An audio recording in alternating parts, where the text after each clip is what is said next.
रायपुर के एक छोटे से हिंदू सम्मेलन में, जिसे धर्म संसद कहना उचित नहीं है, धर्म संसद के अपने नियम हैं, तो वो नहीं है, हिंदुओं का एक सम्मेलन, उसमें स्वामी कालीचरण जी ने गांधी को कुछ कोसा वसा है, गाली वाली दी है, जिसको लेकर बहुत ज्यादा कि ये किया वो किया, और उन्हें गिरफ्तार कर लिया गया है। यही प्रशासन, यही राज्य जब कंप्लीट लॉकडाउन था, उसमें इस्लामी गड़बड़ मचा रहे थे, दुनिया भर से उन्होंने लोग इकट्ठे कर लिए थे, तो उसमें मौलाना साद को, उसे आज तक नहीं गिरफ्तार कर पाए, मगर कालीचरण जी को गिरफ्तार कर लिया। और उसका कारण भी है, जो मेरे देखे, मैं एक प्रश्न पूछना चाहूंगा अंत में, जो मेरे देखे इस तरह से है कि दिल्ली का प्रशासन और दिल्ली की जो कानून व्यवस्था है वो केंद्र सरकार के अधीन है। केंद्र सरकार सब कुछ होते हुए, सक्षम होते हुए उसको नहीं पकड़ पाई, अब तक नहीं गिरफ्तार कर पाई, और कांग्रेस की सरकार ने तुरंत एक्शन लिया और स्वामी कालीचरण को गिरफ्तार कर लिया। तो गांधी को गाली देना या किसी को गाली देना, उसका परिवार वाला मुकदमा करे कि मेरे सब परिवार का सम्मान हाथ हुआ है वगैरह जैसा। बाकी तो गांधी की कोई अधिकृतता नहीं है। राष्ट्रपिता का जो शब्द प्रयोग होता है वो कांग्रेस के लोगों का दिया हुआ है। महात्मा की उपाधि अंग्रेजों की दी हुई है। तो गांधी को कुछ कहना, इस पर कोई तिलमिलाने की बात नहीं है। फिर भी इस पर थोड़ी चर्चा कर लेते हैं कि गांधी और नथुराम गॉडसे जी के बारे में जो उन्होंने प्रशंसा के वाक्य कहे। गांधी के ऊपर 3, 4, 5 बड़े आरोप हैं। एक तो ये कि कोई इन्हीं को नहीं, कांग्रेस को ही साबित करके दिखाया कि उसने भारत की आजादी के लिए क्या किया है। कांग्रेस बेसिकली एक क्लब जैसा था शुरुआत में, जो अंग्रेजों के साथ उसके निकट के लोग उसमें हुआ करते थे। बनाया ही ए ह्यूम ने था, जो कलेक्टर था। और जिस तरह से क्लब के लोग कहते हैं कि भाई वो ऐसा करना है, जरा यूं कर दो, वो कर दो, ऐसा ये सब होता रहा। फिर बाद में थोड़ा बदलाव आया। गांधी के जीवन के सारी चीजों को देखें तो आप पाते हैं कि गांधी को उभारने में अंग्रेजों का बड़ा हाथ रहा है। अंग्रेजों के पेपर, ये जो टाइम्स ऑफ इंडिया और हिंदुस्तान टाइम्स और ये सब हैं, ये सब गांधी का ढोल पीटते थे। सावरकर जैसे लोग, जिन्हें लंबी लंबी जेलें हुई, अंडमान में जिन्हें रखा गया, और क्रांतिकारी जो मारे गए, कांग्रेस के लीडर्स को तो जो जेलें दी गई थी, और नहीं माने कोई तो जाके देख ले, पूना में जो आगा खां का महल है, उस पैलेस में गांधी कैद रखे गए थे। जाके देख ले उसमें जेल जैसा क्या है। कोई किसी तरह की कष्टदायक स्थिति, रेलवे प्लेटफॉर्म के साइज के कमरे, ऐसे बड़े बड़े हॉल जैसे कमरे, उनमें रखा गया था गांधी को।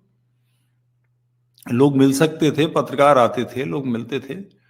जेल में जो जिस तरह की असुविधाएं होती हैं वो वहां कहीं भी नहीं थी। उस सबको सपोर्ट मिलती रही। फिर भी कुछ चीजें ऐसी हैं जो गांधी के ऊपर बड़ा अपयश हैं। सबसे पहला जो बड़ा काम है कि खिलाफत आंदोलन में गांधी ने कांग्रेस को धकेल दिया। कांग्रेस से पूछे बगैर, कांग्रेस के कोई औपचारिक प्रस्ताव, वर्किंग कमेटी से कोई प्रस्ताव आता, इससे पहले ही गांधी ने कांग्रेस को खिलाफत आंदोलन में धकेल दिया। खिलाफत आंदोलन यूं तो अब पता ही है लोगों को, फिर भी जानकारी के लिए निवेदन कर देता हूं कि प्रथम विश्व युद्ध के बाद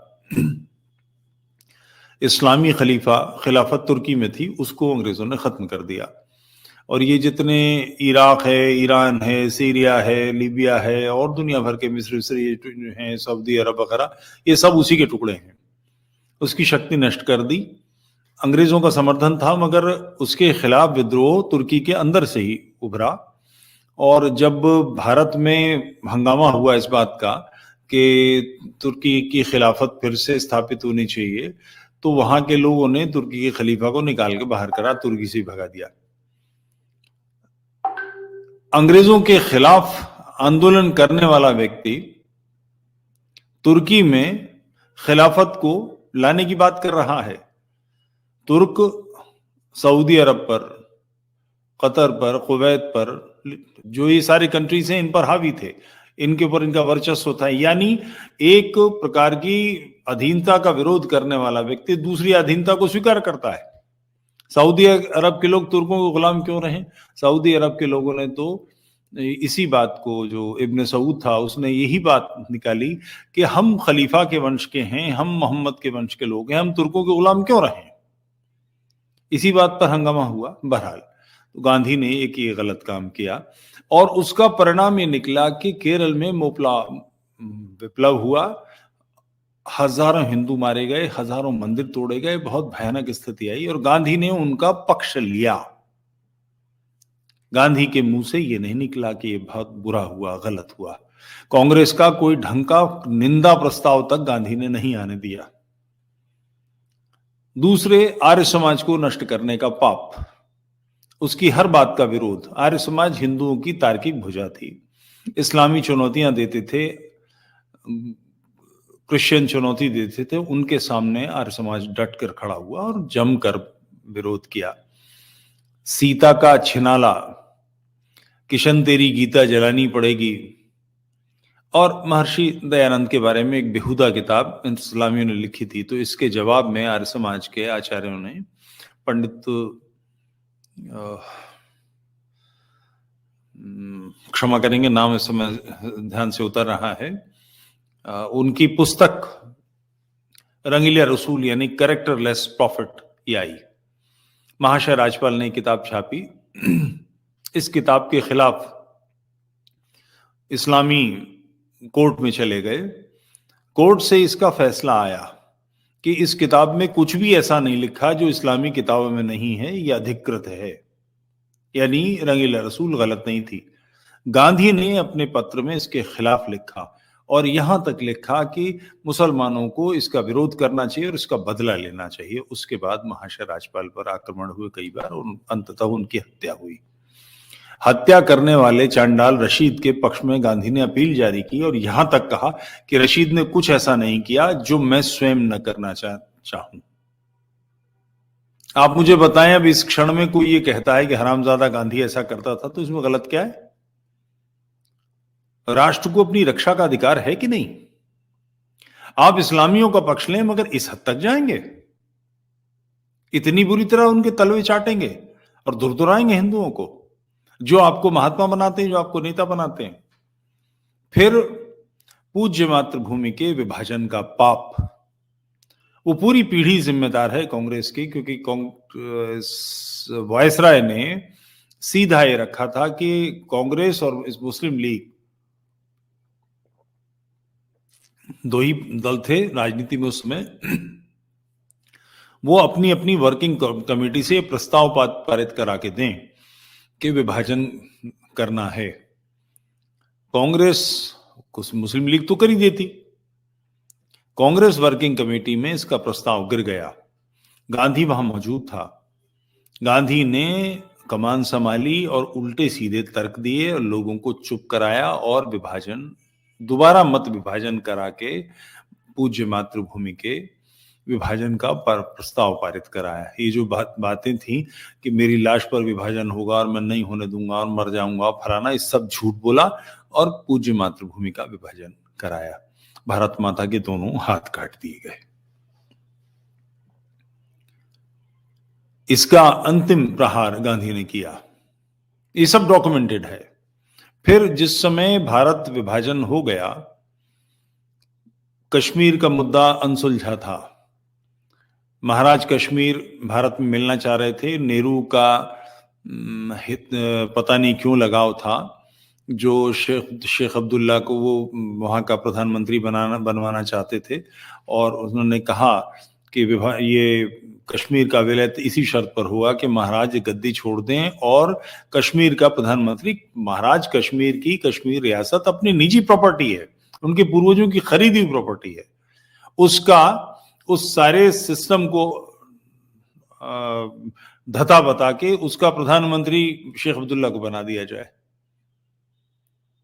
इसका कोई कारण नहीं था, महाराज इसके लिए राजी नहीं थे। बहरहाल इस पशोपेश के समय में पाकिस्तान ने आक्रमण कर दिया। गांधी दिल्ली में भूख हड़ताल पर बैठा था इस बात को लेकर कि बहुत ठंड थी और जो पाकिस्तान से आने वाले लोग थे विस्थापित, उन्होंने मुसलमानों के छोड़ी हुई मस्जिदों में शरण ली थी, उनके अंदर रह रहे थे। तो गांधी इस बात पर भूख हड़ताल पर बैठ गया आमरण अनशन के लिए कि इन सबको निकालकर इन जगह में मुसलमानों को बसाया जाए। इसी में 55 करोड़ रुपए पाकिस्तान को जो भारत को देने थे उसको देने का प्रस्ताव जोड़ दिया। यानी जिस समय पाकिस्तान ने हम पर आक्रमण किया है तो उसको पैसे देने का मतलब उसको गोला बारूद सप्लाई करना है। गृह मंत्री पटेल का ये स्टेटमेंट है कि धौंस के आगे भीख नहीं डालेंगे। भारतीय राज्य का जो सिस्टम था उसको धता बता के, उसको अवहेलित करके, उसको लतिया कर गांधी ने 55 करोड़ रुपए देने का बाध्य किया लोगों को, भारतीय सिस्टम को बाध्य किया। एक ये पाप है।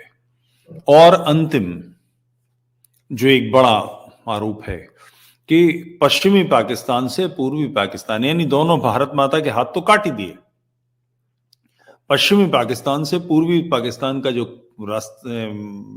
मार्ग है उसके लिए चूंकि पूरा भारत का चक्कर लगाकर जाना पड़ता समुद्री रास्ते से, तो उसके बीच में कॉरिडोर बनाने की बात थी। यानी भारत माता के हाथ काटकर ही चैन नहीं, भारत माता के 2 टुकड़े भी हो जाएं। अब आप मुझे बताएं कि जो लोग राष्ट्र के प्रति सजग हैं, चाहे वो महात्मा कालीचरण जी हों, नरसिंहानंद जी हों या कोई और भी हो, हम पूज्य भारत माता के पक्ष में, अपने धर्म के पक्ष में, राष्ट्र के पक्ष में सोचेंगे कि नहीं, हमको अपनी रक्षा का अधिकार है कि नहीं। और कोई भी ऐसा व्यक्ति जो राष्ट्र को तेजस्वी देखना चाहता है वो ऐसे लोगों की आलोचना करेगा कि नहीं जिन्होंने राष्ट्र की दुर्गति की। पिक्चरों में ये गाने वाने डालना, दे दी हमें आजादी बिना खड़क बिना ढाल, साबरमती के संत तूने कर दिया कमाल, इन बातों से ये बचकानी बातें हैं, पिक्चर से नहीं। गांधी का वाङ्मय सारा उपलब्ध है। एक बड़ी मजेदार पुस्तक है गांधी के ब्रह्मचर्य के प्रयोग, शंकर शरण जी की है, सर्च कीजिए मिल जाएगी। दूसरी महात्मा गांधी के ब्रह्मचर्य के प्रयोग, दया शंकर शुक्ल सागर की किताब है, मोटी किताब है, और सारे गांधी वाङ्मय में से तथ्य दिए गए। मुझे इसमें कोई समस्या नहीं कि गांधी लड़कियों के साथ नंगा सोता था, ब्रह्मचर्य के प्रयोग करता था, मुझे उसमें कोई फर्क नहीं पड़ता। वो मेरे परिवार का कोई नहीं था उसमें, ना मैंने कोई गांधी के परिवार का कि कोई पैसा मार लिया या गांधी के परिवार ने मेरा पैसा मार लिया, मैंने कोई कर्जा खाया। मूल विषय यह है कि ये जो राष्ट्र के प्रति विरोधी लोग हैं, वो स्वर जो राष्ट्र की हत्या करने पर आमादा हैं, हम उनकी आलोचना करेंगे कि नहीं। और इससे कौन आहत होता है? गांधी का पोता परपोता किसी को दर्द होता है तो वो कहेगा, तो हम साबित करेंगे। मानहानि का मुकदमा करा जाएगा ना, तो मानहानि के लिए पहले सम्मानित होना आवश्यक है। तो हम साबित करेंगे कि ये सारे कुकर्म हैं, ऐसे ऐसे काम करे, इसमें सम्मानित की बात क्या है? ये तो आपने नागों का पिटारा खोल दिया है। तो हम तो सारी बातें करेंगे, बोलेंगे। और हमारी बात गलत हो, गांधी के वाङ्मय यानी भारत सरकार ने, गांधी ने अगर स्टैम्प, छोटे से स्टैम्प के पीछे भी कुछ लिखा है तो उस तक को भी डॉक्यूमेंट करा दिया है, सब कुछ उपलब्ध है। गांधी के यौन चरित्र के बारे में सारी बातें उपलब्ध हैं, कुछ भी छिपा नहीं है। जो भी है, जैसा भी है, जिसको बुरा लगता है, जिसको भला लगता है, आखिर सार्वजनिक व्यक्तित्व तो उनकी व्यवस्था है। किसी शीशे के प्याले में रखी हुई सुनहरी मछली पर काला धब्बा न हो, यह आवश्यक ही नहीं है, दिखना भी चाहिए कि नहीं है। सार्वजनिक व्यक्तित्व छिप नहीं सकते, उनकी कोई भी बात सामने होगी, क्योंकि वो उनको विशेष प्रकार का दर्जा मिलता है, तो उस दर्जे के कारण वो सम्मानित होते हैं। तो असम्मान किसी और का होगा। जिस कारण से वो सम्मानित है और वो गलत चीजें हैं तो उन पर आलोचना तो होगी, उसका विरोध कैसे कर सकते हैं आप? तो ऐसे, मगर इसमें मुझे कहना पड़ता है, मौलाना साद की गिरफ्तारी भाजपा सरकार ने करनी थी। भाजपा सरकार, केंद्र सरकार के हाथ में था, वो असफल साबित हुई। दिल्ली की सड़कें रोक ली गईं, किसान आंदोलन हुआ, भाजपा सरकार पीछे हट गई। शाहीन बाग का धरना हुआ, भाजपा सरकार ने कुछ नहीं किया।